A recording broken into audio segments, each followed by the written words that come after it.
Jamen, vi har startet projektet, fordi med den forbindelse, som jeg har, og dem, som er med i projektet, har i veterannetværket. Ud fra det ved vi, at der går nogen rundt, som har problemer i familien, som har svært ved at få det til at fungere, når de kommer hjem fra en udsendelse.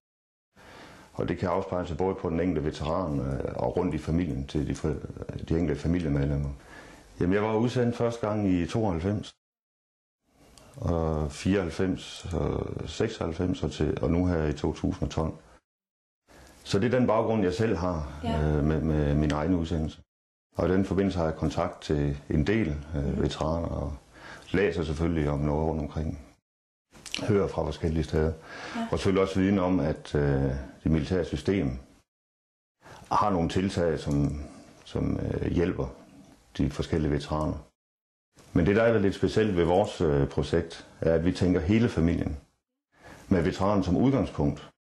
Men vi ser det sådan, at det er ikke altid nok at gøre noget for veteranen, fordi veteranen er en del af en helhed. Så vi tænker hele familien rundt, og vi ved også fra undersøgelser, at hvis der går veteraner rundt, som har problemer, det kan smitte af på andre familiemedlemmer. Så det er vigtigt for os at tænke hele cirklen i familien.